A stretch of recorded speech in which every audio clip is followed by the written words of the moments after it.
There. Good morning, everybody. I'm Diana Nelson. I'm subbing today for Claudia Berry, who is in sunny Florida. Claudia is your usual program chair.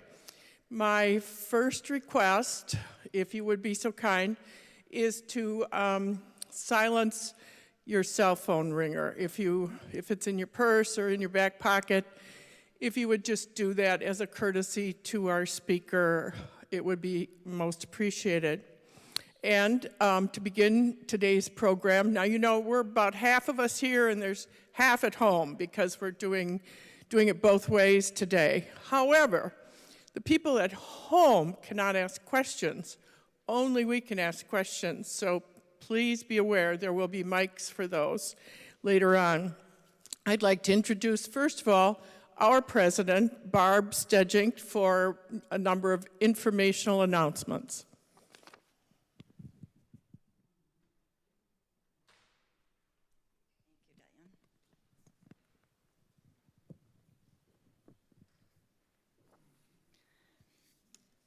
Good morning again, HASP members. I am Barbara Stedgink, president of HASP, and I'm delighted to welcome all of you who are here with us this morning in person, and also those of you who are streaming.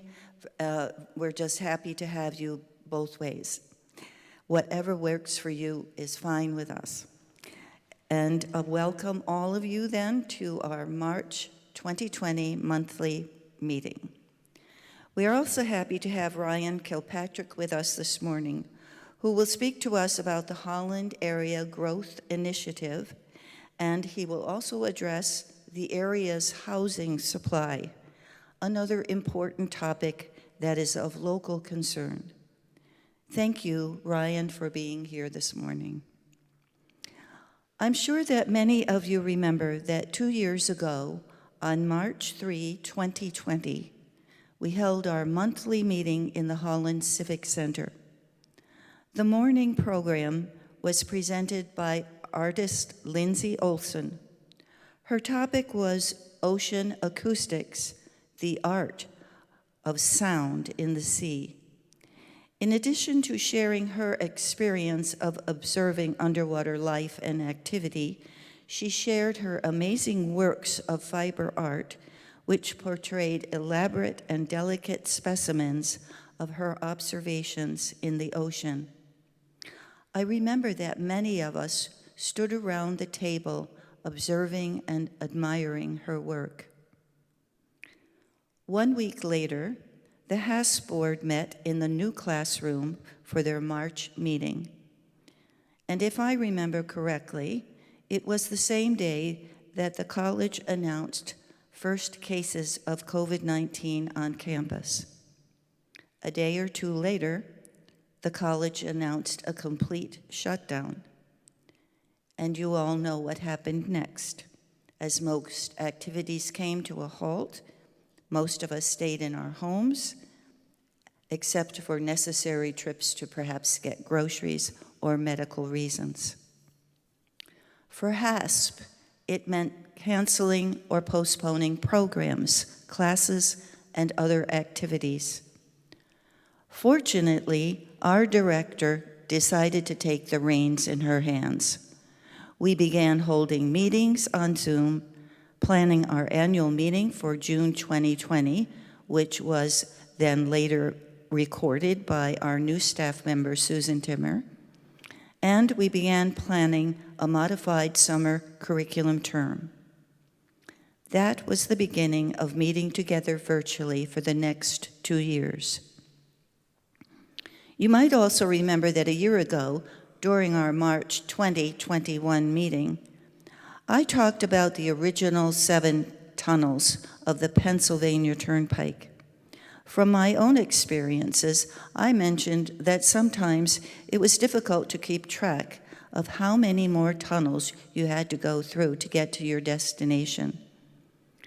Well, these last 2 years have continuously reminded me of those tunnels. And now we are once again hopeful that we are in the last tunnel, eagerly watching the light at the end as it grows bigger and brighter.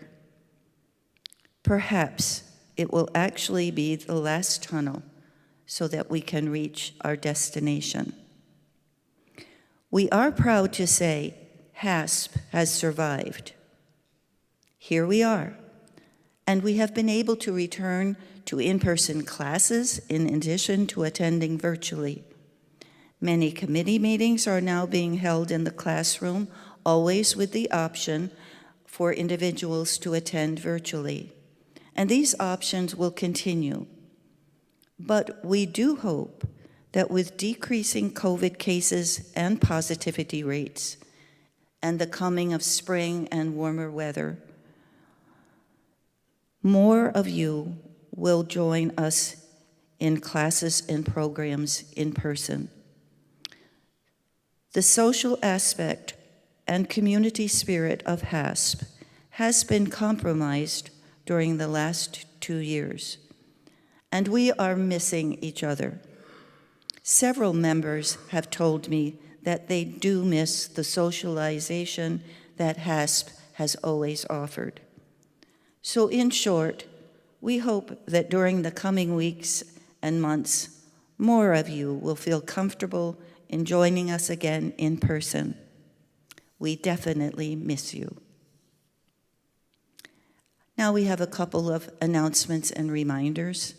First of all, are you ready to register for the last half of the winter-spring term? If not, you have about 24 hours to get out your course catalog and make your course selections. Registration begins tomorrow morning at 8 o'clock. Be sure to read the directions that came with your catalog last fall. If you do have any difficulties registering, please contact the Office for Assistance. And finally, in the March newsletter, the Special Events Committee advertised several upcoming trips and activities for this spring, summer, and early fall. If you are interested in attending any of them, you can save the date now and watch for signups, which will be coming in April. Please note that if you are interested in going to the Shaw Festival, which is located in Canada, you will need to have a valid passport. And we want you to know that so you can plan ahead. Thank you again for being with us this morning, both in person and virtually. And now Doug Walvard, our membership chairperson, will introduce this morning's guests and new members. Thank you. Thank you. Well, first important thing I have to say is Happy Fat Tuesday. Hope you all had something tasty for breakfast, maybe even a little sweet, and you can eat anything you want today. That's the good news. We are very pleased to have 6 guests with us this morning, and I'd like to welcome them by name. And actually, the last names may be different, but we are fortunate to have 3 married couples joining us. Or at least joining. They're our visitors today, and we hope they join us. Marcia Parrish, last name Manning, Robert Parrish, Janet and Jim Schottle, rhymes with bottle, Janet Chichester, and Wayne Wiley. We're really, really glad you're here with us today. We hope you will just get to know much more about HASP, the wonderful opportunities we have here for you, and we'd love to have you join us. We have 3 new members to introduce. Unfortunately, to my knowledge, they are not here. Perhaps they are online, but I can't have them stand up and face you because they're not here. But they are Arlene Clark, John Aronshorst, and Mark Skurman. We're really glad to have them aboard, and perhaps we'll meet them in person at another meeting. So would you all please join me in giving a HASP welcome to our guests this morning. One last thing, now that COVID is finally, we hope, leaving us, please think about friends, people you know who might enjoy all the benefits of HASP. Talk it up. encourage them to learn more about HASP and bring them as a guest to a meeting like this. That would be great. Thank you.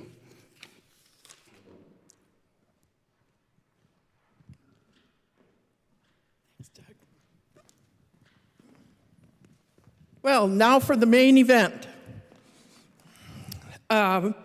Whenever talk in Holland turns to housing, especially housing for all the new jobs coming to town, for all of our teachers and all the service people who nurse our elderly, put together our food in restaurants or groceries, clean our homes, the name Ryan Kilpatrick pops up.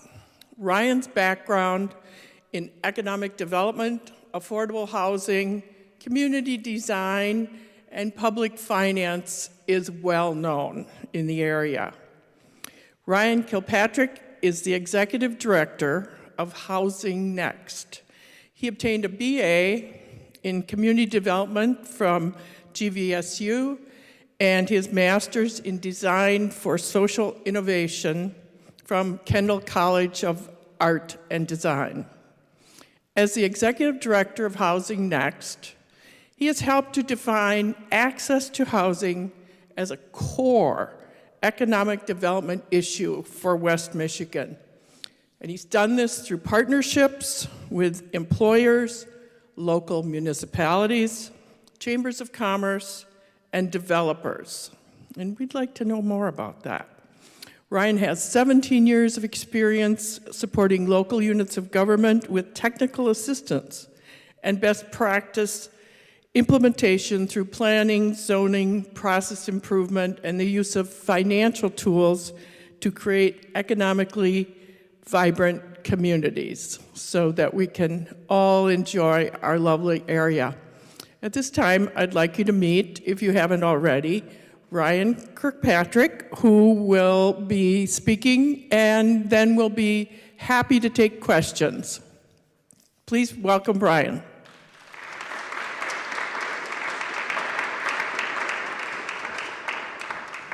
Thank you. Appreciate it. Thank you. Good morning. Thank you. Oh, good. Good morning. I want to hear that. Thank you.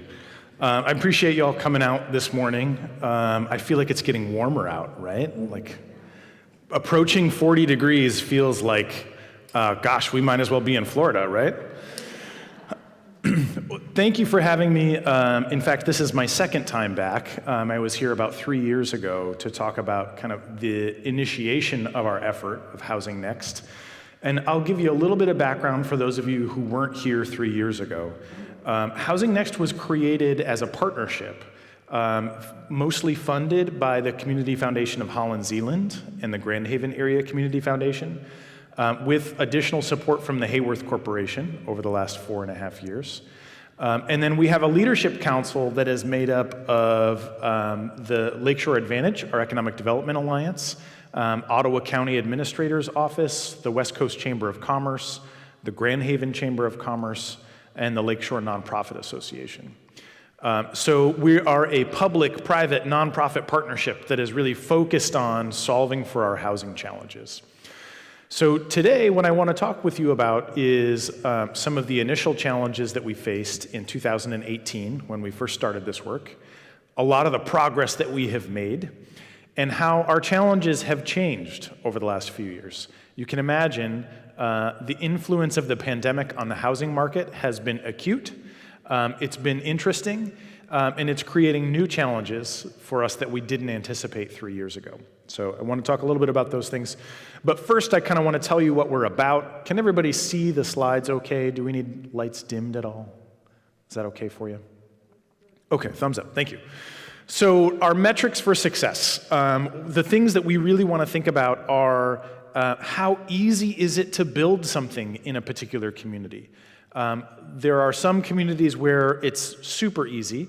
As long as you follow the rules and you're building high-quality buildings, it's very easy to build more housing.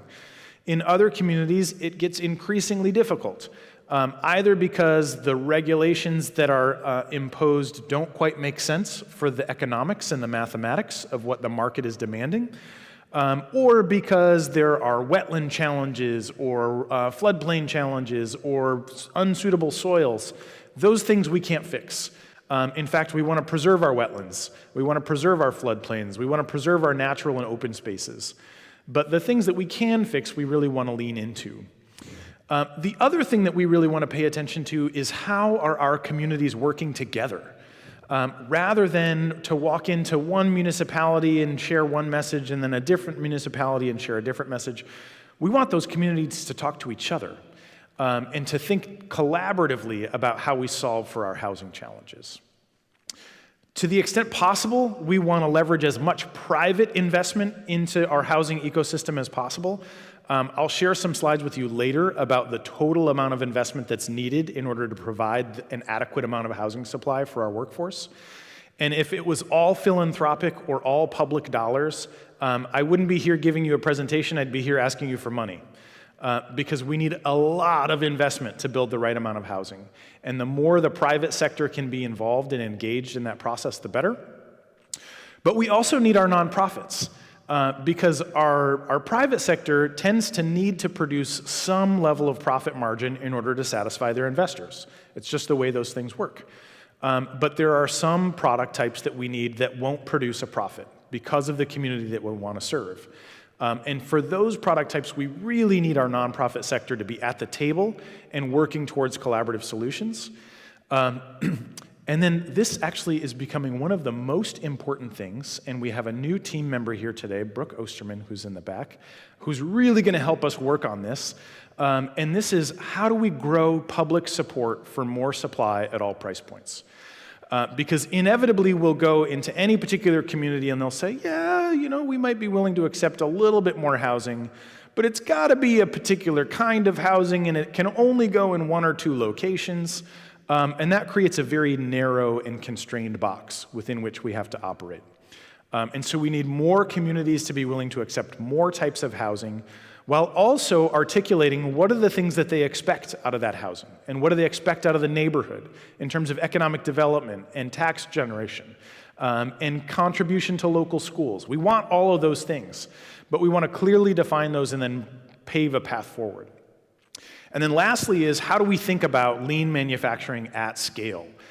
We're still building houses today roughly the same way that my grandfather built our house or his house back in the 1950s, and he was building roughly the same as his grandfather built his house. It's still sticks and bricks, 2x4s and nails, out in the open, exposed to the elements. It's not necessarily the most efficient way to build buildings.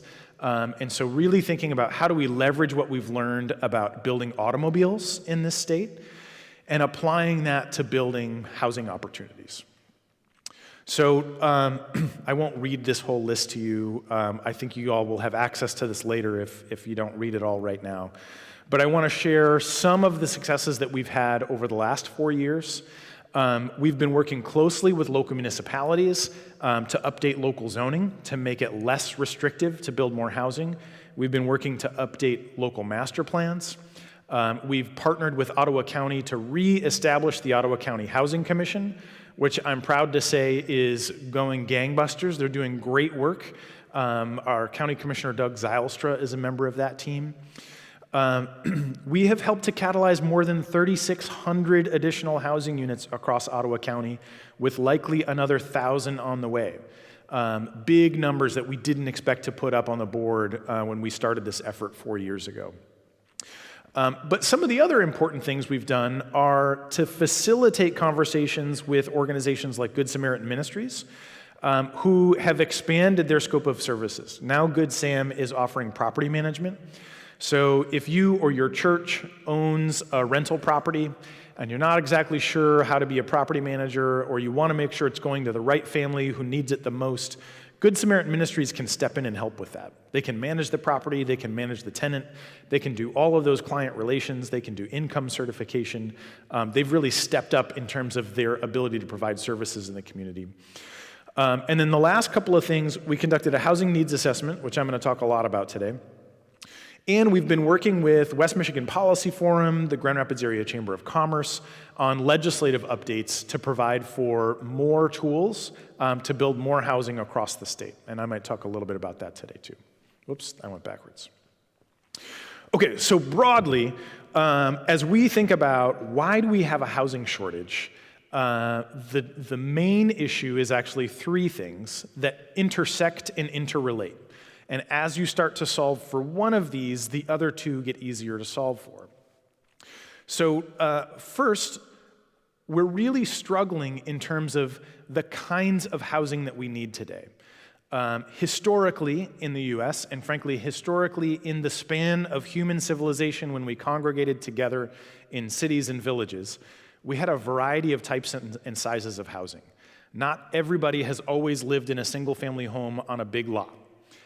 That may be what we all aspire to at some point, but I remember when I graduated from college, I needed a studio apartment. And when my wife and I first got married, we could barely afford a 2-bedroom apartment. And then when we bought our first house, it was a little 1910 bungalow that was about 940 square feet. In most of our communities today, we don't allow for any of those three types of housing, or we dramatically restrict where those types of housing can be built. We don't want apartments close to our homes, or we don't want little tiny bungalows close to our homes, because we're concerned that they're going to bring down property values, or they're going to have a deteriorating effect on the neighborhood. And we'll talk a little bit about that today. The other issues, though, are a shortage of labor supply. If you remember in 2008, during the economic recession and the foreclosure crisis, we essentially stopped building houses altogether. Part of the fact that we stopped building houses altogether is what we're seeing now in the marketplace. We have a significant lack of housing availability because we went for almost 4 years of building nothing and then never ramped back up again. But in those 4 years of building nothing, we had a lot of skilled tradesfolk, plumbers and electricians and drywallers and framers, who said, I don't have work. There's no housing that wants to be built here. And so they either found a new line of work or they left the community entirely. A lot of folks went down south because people were still building houses down there. But now, as we're ramping up, as we try to figure out how do we build more housing supply for a growing workforce, what we're also trying to figure out is how do we get more laborers back into the workforce? How do we get those folks to build the houses we need so much? And then lastly, and this is kind of one of the key root causes, is we have a lot of workers today who aren't earning enough to support the cost of new construction. I'll give you some more facts and figures in a little bit, but know that if you've got a pocket calculator and you want to do some math while I'm talking, typically the average cost of new construction is $200 to $250 a square foot. So if you were to build a new house today, and it was a new single-family home, expect that your cost is going to be about $250 a square foot. So 1,000 square feet costs $250,000. That's before land, that's before design, that's before utility connections. Things are getting expensive. The same is true for apartments. So even building a 600 square foot apartment costs roughly $190 to $230 a square foot. So it's expensive. But, and this is, we're going to celebrate for a minute. So in 2018, we conducted a housing needs assessment, which is a fancy term for saying we wanted to understand the market, and so we hired some experts to help us do that. So our housing needs assessment looked at the existing housing stock, the growth in population trends, the growth in job trends. We wanted to understand what kinds of jobs were happening in the community, what did they pay, where were they, and that helped to inform an understanding of how much more housing do we need, and what are the price points that we need that housing at. So in this chart, what you can see on the left-hand column is we needed 848 new units for households that earned below $25,000 a year. Below that, you can see over the last 4 years, we've been able to produce 50 homes in that price point. So of 848, we produced about 50. And this is for rental apartments. I'm going to talk about for sale units in a minute. However, for households that needed housing who earned between $25,000 and $50,000 a year, we exceeded our goal. And for households that earned more than $50,000 a year, we also exceeded our goal. Now, the things that I want to brag about a little bit prior to Housing Next, we hadn't seen a tax credit supported project in Ottawa County in more than 20 years. So the largest tool available from the federal government to support housing that is affordable to our workforce is called the Low-Income Housing Tax Credit. This replaced a lot of the public subsidy that used to exist in the 1970s and 1980s. It's designed to leverage the private market. It's designed to be mixed income so that you're not creating concentrated pockets of poverty, but rather mixed income neighborhoods. We hadn't leveraged that tool in Ottawa County since 1998. And we started to unpack why. How come we weren't using that tool? Part of it was stigma. A lot of times we found communities that said, we don't really want that kind of housing. A lot of it was we had kind of sent the message to developers that we didn't really want that kind of housing, and so they stopped knocking on our door, even well after opinions had changed and people were willing to accept it in certain communities. And part of it was there was nobody out recruiting potential projects. So this particular project is being constructed now by an organization called Magnus Flats, or Magnus Capital. The project is called Home Flats. It's at the corner of Felch and 120th. It's about 120 units. It'll be affordable for households who earn 40 to 80% of the area median income. And in true dollar terms, that means those folks who are earning roughly $12 an hour up to about $30 an hour. So these are teachers' aides, these are nurses' aides, these are grocery store workers. These are all those folks who early in the pandemic we decided were essential to our society, who have been priced out of our housing market. This housing product is for those folks. But we're doing it in a neighborhood where they have close access to transportation. The Max line runs right down the street. They've got close access to grocery, to retail, to medical. All of those things are in close proximity. But we need a lot more of housing in that kind of price point. So here's what's interesting. We've then updated the housing needs assessment. We conducted the first one in 2018. We started to sense during the pandemic, things are changing and we're not entirely sure how. We want to update our housing needs assessment and get a new refresh on the data. So in September of 2021, we got a refresh from our experts at Bowen National Research. And despite the fact that we had produced all of this housing, we produced more than 1,000 units over that period of time, rental units, we now need another 1,600. So on top of everything that we've already done, we need another 1,600. And that's because we continue to grow as a region. And what I'm talking about here is just southwest Ottawa County, just the Holland Zealand market area. Entirely different set of numbers for northwest Ottawa County and a different set of numbers even for Hudsonville and Jenison. So our market is growing fast. We're creating good jobs. LG Chem is one that you may have seen announced, 1,200 new jobs. Average hourly wage will be $22 an hour and up. And yet, we don't have enough housing supply to support those folks.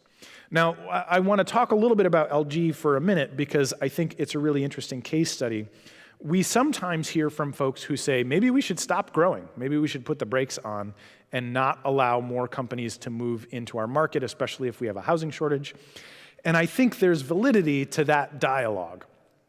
I also think that we have a lot of industry in West Michigan that is dependent upon the internal combustion engine. We have a lot of manufacturers that are dependent upon cars that run on gas. And yet, as we're seeing, the future of the automobile is electric. And so over time, over the next probably 15, 20 years, we're going to start to see a transition in our marketplace where those jobs that were focused on the 240 moving parts in an internal combustion engine need to reorient towards the electric vehicle. And we need to have jobs for those folks to transition into. And so LG is a really good example of, yep, this is going to feel tight for a little while as we make this transition. But it's better than going from 60 miles an hour to 0 miles an hour because we've lost all of the opportunity to manufacture the things that we've always been really good at manufacturing. So keep that in mind as we talk further. Projects that are in the pipeline coming forward, this is Lakewood Flats, this is Midwest Construction. They are now fully financed, again, using the tax credit program. This is Lakewood Boulevard. Did I? Yep, I did. This is Holland Township. There is a mobile home park there to the east, single-family neighborhood there to the west. You might recall D&W is just maybe it's Family Fair now, just a little bit further to the west before you get to River Avenue. Another great project, 190 units, serving that same price band, folks earning between $12 and $30 an hour. Teachers, firefighters, police officers, all those kinds of folks can be served with that project. And I love their renderings. I'm really excited to see this building go up because it's going to be an attractive neighborhood. Another project coming through Holland City Council right now is on the corner of Waverly and 24th, across from the Gateway Center. This is another 190 units, serving that same income bracket. Now, there are other projects happening that are market rate, that are expensive, and we also need those. So I don't want you to give the impression that we're only focused on low and moderate income or middle income. We need all of this housing product. It just so happens that market rate housing product is easier to get done and needs less support from people like us. So Shoreline Flats is a good example on 16th, just down past Meyer. That's a good example of a market rate project. Okay. So now this is where the new challenges start to show up, and this is kind of the important part of the conversation today. When we first conducted our housing needs assessment, it was really clear that what we really needed the most was more housing supply in that rental category for low, moderate, and middle income households. And so we went to work. In 2018, we said, okay, we're going to get after this. We're going to talk to everybody about building more rental supply for low, moderate, and middle income households. And we did it. Right? We met our goal only to find out that, well, now we need to meet a very similar goal again over the next 3 to 4 years. But what we also discovered is creeping up behind us, as in part accelerated by the COVID-19 pandemic, was this extraordinary influx of demand for sale housing. Lots of people who were renters and earned good income, folks who could work from home, all those Zoomers who could stay home for the last 2 years and continue to remain fully employed, actually did pretty well financially. They continued to work full-time. There were 2 or 3 stimulus payments. They paid off credit card debt. They saved up money. It worked out well economically for some folks in the community. And they said, all right, we're now ready to go buy a house. They entered the market and discovered there are no houses for sale. There's nothing available to buy. And what happens when you have a lot of demand for something and very little availability? What happens to prices? They go up. Thank you. We've seen a 30% increase in the average price of a single-family home in the last 12 months in Southwest Ottawa County. We're hearing about offers that are $40,000 over asking price, all cash, no inspections. So if you're a first-time home buyer and you've been saving for 5 years to get your $10,000 down payment in order to afford that first home that costs $140,000, and the day that it's listed, the seller gets 8 offers, one of them all cash, $40,000 over asking price, how do you feel about that? Right? I mean, think about all of our young folks, young professionals who are finally ready to become homeowners and they're getting boxed out of the market because there's not enough supply available, because we haven't built enough over time. So there are some good initiatives happening in order to solve for the amount of for-sale housing that we need. Jubilee Ministries and Habitat for Humanity are partnering. Their first project is out on 40th Street, 10 single-family houses. 5 will be Habitat homes, 5 will be Jubilee homes. They'll support a range of incomes from 40% area median income all the way up to 110%. We need Habitat and Jubilee to build 100 more developments like this one. But it takes a lot of capacity and it takes a lot of financial capability. So one of the things that we've done to support them in this is we introduced them to a tool called Brownfield tax increment financing. And for those of you who aren't familiar, essentially what that means is you can capture your tax payment. So you pay taxes and it goes to the government and it pays for all the services that you receive on an annual basis. Or you can enter into a brownfield plan and you can pay your taxes and you can capture a portion of those taxes to reimburse yourself for eligible expenses. Now this only works in certain circumstances, so don't go knocking on City Hall's door to ask for your tax refund. But in this kind of a circumstance, what we were able to do, and this is unique, this is only the second time this has happened in the state of Michigan, we were able to say we need to build a new road and we need to build sewer and water to serve that road. And because these homes are going to be 50% affordable, the city of Holland was willing to reimburse those costs. The costs for sewer, water, and road could be reimbursed to the development team, which again is Habitat for Humanity and Jubilee Ministries. So we're not giving away tax dollars to the private sector. We're reimbursing a nonprofit for money that they've already spent. But the result is we saved each one of those homeowners almost $74,000 on their home because they didn't have to foot the bill for the cost of the road, the sewer, and the water to be installed. They'll still pay their water bill, and they'll still pay their taxes going forward. But now Jubilee and Habitat can take that $74,000 per home and invest it into their next project. So they can rinse and repeat, continue to do this kind of development, we hope. Another project that we have in the works right now is in the city of Grand Haven. This one is a really big deal because Grand Haven came to the table like nobody else has come to the table. So this one is 31 units, 16 income restricted, 15 market rate. Our least expensive home is $139,900, which is more than $300,000 below the average cost of housing in Northwest Ottawa County right now. One of the exciting things about this is the below market homes will live inside of a community land trust. And what that means is if I'm an income qualified buyer and I buy the house and I decide I'm going to live there for 4 or 5 years and then I want to sell it, I don't get to take 100% of the appreciation. I get to receive all of my principal payments in return, and I get to take a portion of the appreciation, but about 2/3 of the appreciation stays with the home. And so that 2/3 that stays with the home helps to subsidize the next homeowner. So we're going to support the first batch of homeowners, and then they're going to help to support the next batch of homeowners, and then they're going to help to support the next batch. And so we have a 99-year deed restriction. That means that's got to continue to recycle so that those folks who benefit the first time can't just flip the house and take all of the profits out. So the way the city came to the table here, they offered land that was valued at $400,000 for only $1,000 per lot. So they took about a 90% decrease in the value of the property in order to support this.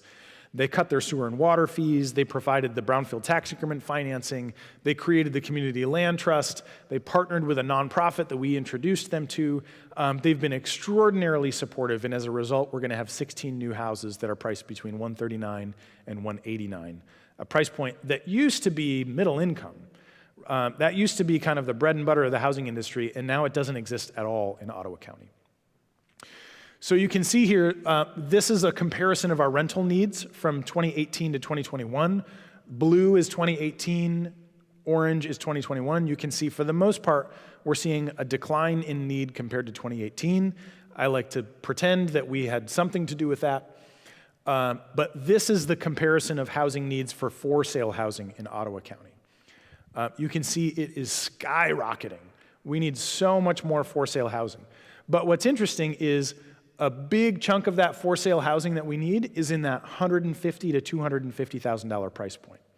A price point that the private sector will tell you, we don't know how to do it. Because as I mentioned earlier, 1,000 square feet costs $250,000 to build, even before you factor in the cost of land. So the rest of this conversation, I want to talk a little bit about how do we do this going forward? What are our potential solutions? You can see here, average list price in Southwest Ottawa County in 2018 was $328,000. That was high then. In 2018, $323,000 was a lot of money. But now it's $443,000. That's the average list price of homes coming up for sale on the market today.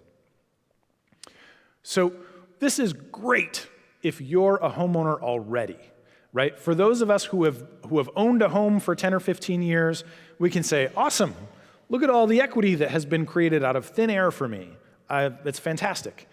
But at the same time, we're essentially boxing out all of those new first-time homeowners who haven't been able to build equity over the last 15 years. And that's a problem. So traditional single-family house on a large lot is relatively expensive, but it's not the only kind of for-sale housing opportunity that exists on our planet. We have condos and townhouses and attached housing all over in Holland, some in Zeeland, we even have some in the townships, but we don't make it very easy, and we tend to add a lot of additional regulatory hurdles on top of your traditional hurdles.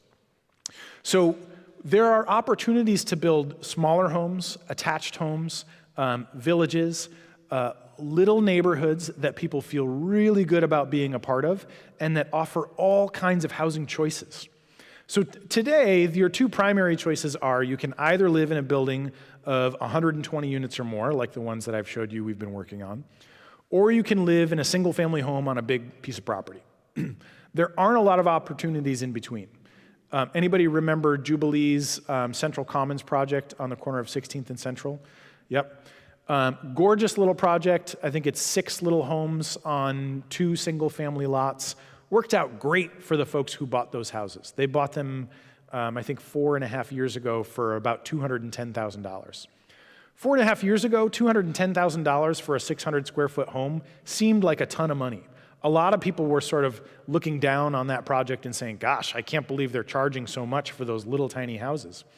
But today, we have thousands of renters who want to be homeowners who would say, I would take a 600 square foot house for $110,000. But we're not offering that in enough places. Most of our zoning codes say you have to build 1,000 square feet, or you have to build 1,200 square feet, and your lot can't be smaller than typically 10,000 square feet, sometimes 15,000 square feet, or even larger when we get further out into the townships. So we're adding layers of bureaucracy and we're adding layers of cost onto what could be allowable and would be highly in demand in the marketplace. This is a project that's done by Eastbrook Homes. What you can see is single-family homes on smaller, narrower lots, and then there are condos there in the back. You gotta like stairs if you're gonna get the condo in the back, because you gotta go up a flight of stairs to get to your main level. But these are great options for young families. Young families before they have kids or when they still have little ones. Having a condo that's tidy and efficient, that doesn't mean you gotta spend your whole day Saturday mowing the lawn or up on the roof fixing things. A lot of folks want maintenance-free lifestyles, don't necessarily wanna have all of the headache and expense that comes with maintaining a big single-family house. So these kinds of options can be embedded into the traditional fabric of single-family neighborhoods. This is another one where we have single-family homes on much narrower lots. And let's talk about the math for a second. Typically, a single-family house is somewhere between 20 and 30 feet wide. But very often we say the lot has to be 100 feet wide. So what we're then doing is requiring somewhere between 30 and 40 feet of sort of dead space between my house and my lot line, and then another 30 or 40 feet of dead space between the neighbor's lot line and their house.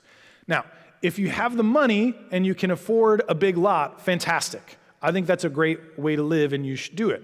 And whoever wants it should be able to do it.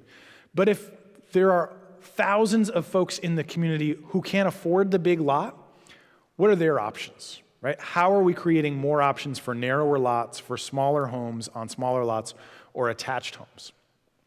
So when we attach houses, we can start to reduce our costs.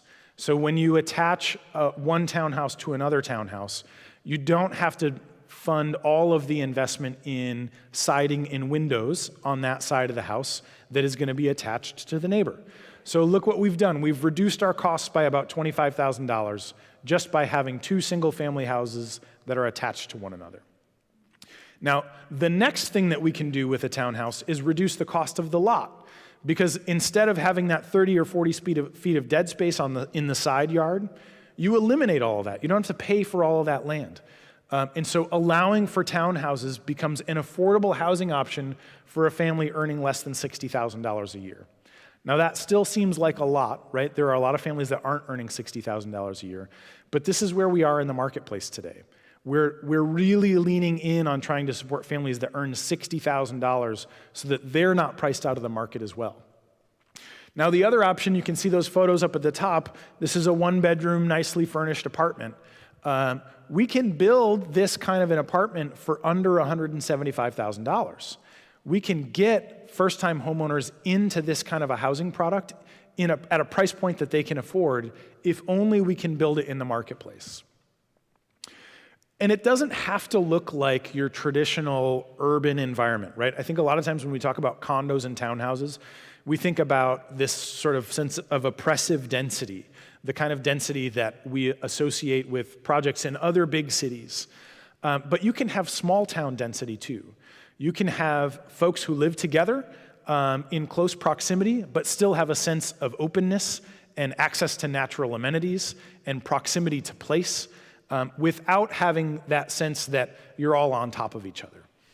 And so thinking through, how do we do this well, right? Not just how do we do it and allow it and hope it all works out okay, but how do we impose some design standards that ensure we're going to get high quality product that is compatible and in character with the surrounding neighborhood, and still allow for those attached housing unit types, still allow for those smaller housing unit types on smaller lots.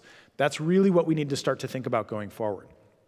And now, the other element of pushback that I often get when I talk about this is, well, but our township needs more tax revenue.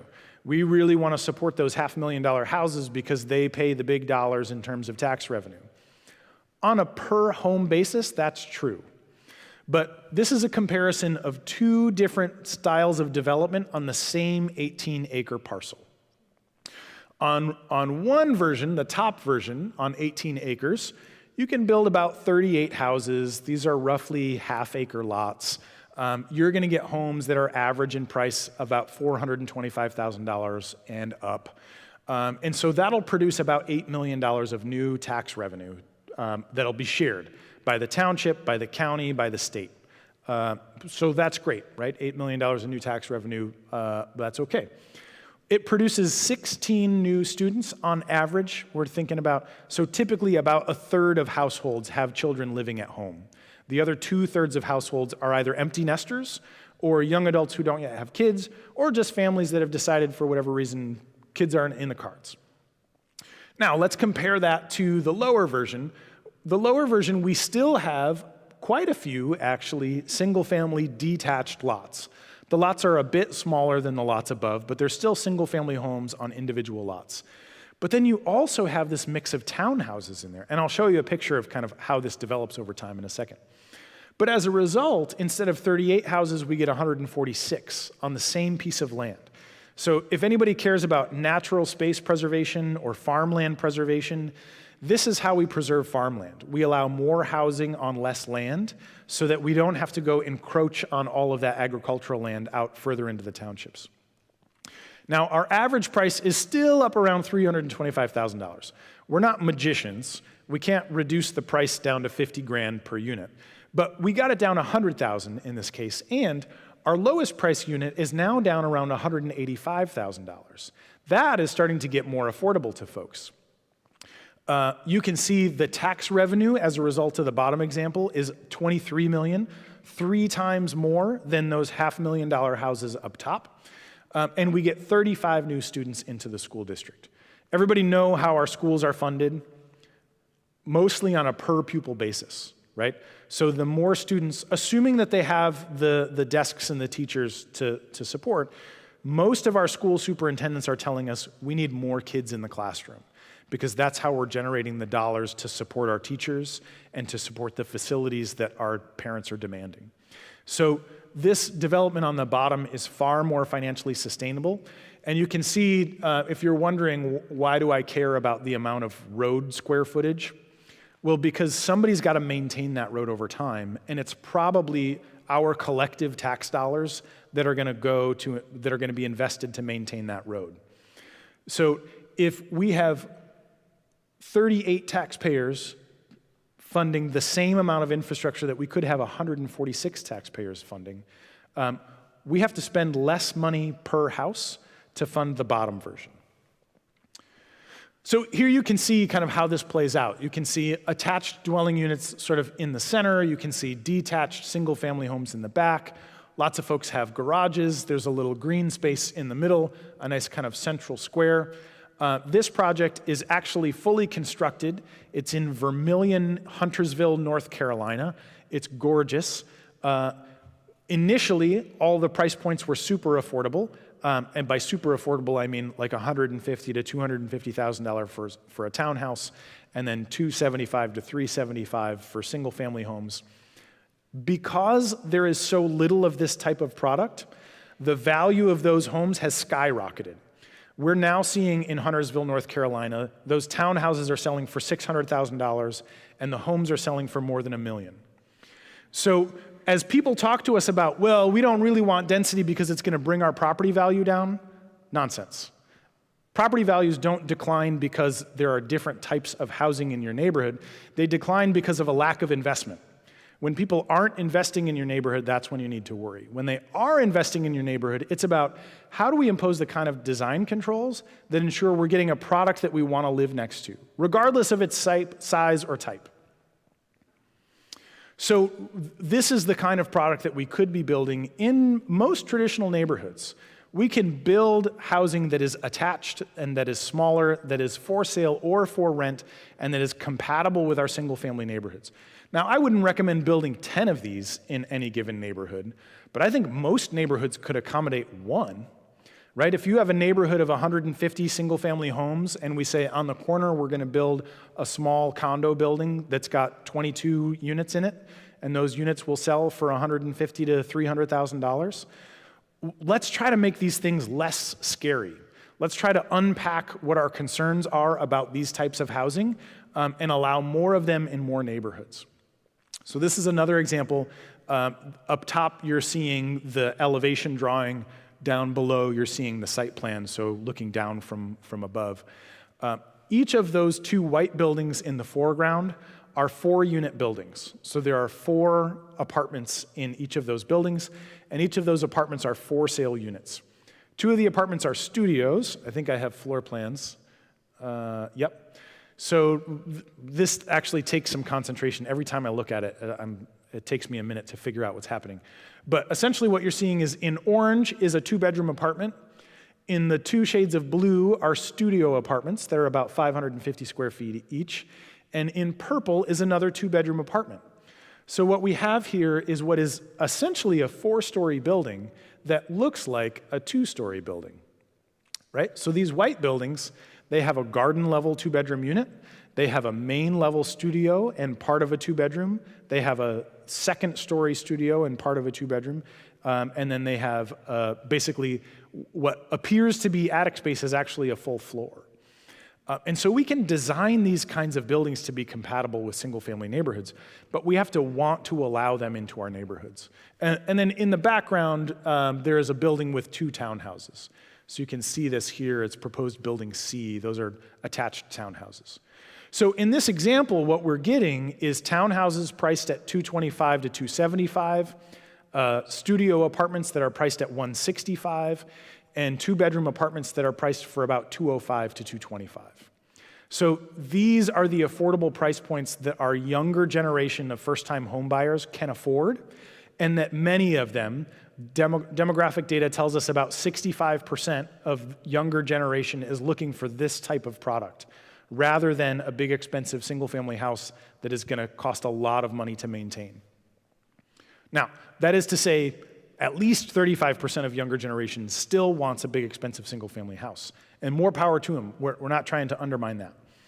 So I'm about to wrap up, but what I want to be really clear about is, given the amount of housing that we actually need in the community, if we were to try to solve for that amount of housing using a business-as-usual approach, saying, nope, we're just going to keep building the way that we've always built, and we're going to try to finance it the way that we've always financed it, and if it's not affordable to some people, we'll just give it philanthropy. We'll just donate money. We can get all of our churches to come together, and we'll donate money to make it happen.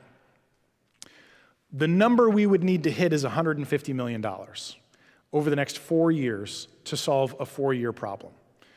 And I don't know if I question whether or not this community could raise $150 million, but I do question whether we want to have to raise $150 million if we have other alternatives that allow the private sector to get a lot of this work done alongside of us. And so when we think about what is the gap is roughly $80,000 to $100,000 per unit in order to solve for the disparity between what people can afford and what it actually costs in a business as usual environment today. And so while the solutions that I've proposed may not be your preferred solutions, and I think what Housing Next is going to continue to do is encourage communities to grapple with this issue. You may say, Ryan Kilpatrick has the worst ideas in the world, and we want to do the opposite of what he's proposing. But as long as you're coming to the table and helping to think about how do we actually solve for this problem, you may have 10 better ideas than the ones that I'm coming up with. But what we really want is for you to be at the table, helping us to think about how do we solve for this issue over time. Because it's not getting better, and I think what's really important for us to recognize is our housing market in West Michigan, as strong as it seems to be, is still 8 to 10 years behind high-growth markets in the Rocky Mountain West, and about 15 years behind high-growth markets on the West Coast. We're behind our East Coast markets, but we can see what happens when you don't plan for the future in those markets. If anybody's familiar with the Denver housing market, with the Boulder, Colorado housing market, Salt Lake City, Phoenix, Arizona, what we've seen in all of those markets is housing prices explode, where you've got to have $750,000 to be able to afford a single-family home in many of those markets. And the reason is because there isn't enough housing to go around. And so the question, my challenge to all of you is, how do we find new ways to produce enough housing so that West Michigan can remain a family-friendly, affordable place for people to raise kids? And we've really got to think about what are our opportunities to do that? How do we make more and better use of the land that we have so that we can preserve the places that we find most beautiful as natural and open, and so that we can create new alternatives for the way people get around, for the way we interact with one another, for the way that we congregate together as neighbors. Sometimes, how many people grew up in a neighborhood where you could walk to the church in your neighborhood? A handful. Actually, quite a few. That's great. How many people still live in a neighborhood where you walk to church?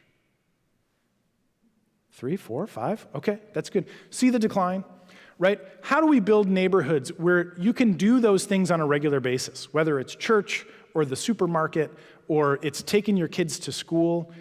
We don't necessarily have to drive everywhere all the time for every trip. And so how do we build neighborhoods that are more people-oriented, that are more place-oriented, and that allow for a greater diversity of housing choices? And we think the way that you do that is by aligning land use and transportation choices, so that for those super local trips when you just want a cup of coffee or a slice of pizza or you want to take your kid to school, you don't have to line up in a queue of cars that's 150 cars long just to drop your kindergartner off at school. You could walk the 6 blocks to get there.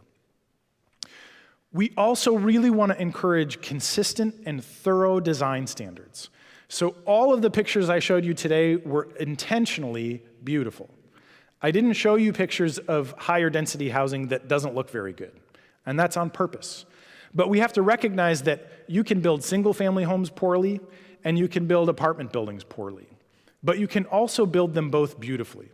And so what we really want to think about is, how do we have conversations about what it means to build beautifully in our neighborhoods, and how do we ensure that those are the type of buildings that we're supporting while also being cost-conscious? And that's a narrow tightrope to walk, but it's possible. And there are incentives. And lastly is recognizing that when we have more people in one place, more people actually create more energy to support the kinds of things like small business, to support the kinds of things like book clubs and bowling clubs, to support the kinds of things like a neighborhood chapel or a Sunday gathering where everybody brings their kids out to the central green. Those seem like nostalgic things from the 1930s or the 1950s, but the only reason that they are nostalgic is because we're not designing them into our neighborhoods today. When we have more people in one place, we can support more things for those people. That's how cities began. It is the agglomeration of capital that makes things like libraries possible, that makes things like sewer and water systems possible. If we all spread out too far, the economics get harder and harder and harder. So the things that you can do, again, you may entirely disagree with my approach to solving this problem, but I hope at least you're coming away today with an understanding of the data and the amount of housing that is needed over time and the price points at which we need it. And so I really want to encourage you to engage with your local planning commission, whether you're in the city or the township, whether you're in Holland or Zeeland, Allegan County or Ottawa County. Get engaged, start having conversations, encourage the township or the city council to think about these things and challenge them a little bit. Say, how are we providing housing that is for sale and for folks who can't afford more than $200,000? What are we doing to accommodate those kinds of housing? And we may not have perfect solutions in every neighborhood, but the more communities we have that want to grapple with this issue, I have a lot of faith in folks from West Michigan and even more faith in folks from the Holland Zeeland area that we can actually solve this problem. This isn't too big of a challenge for us. So thank you very much. I'm happy to take questions. I appreciate your time.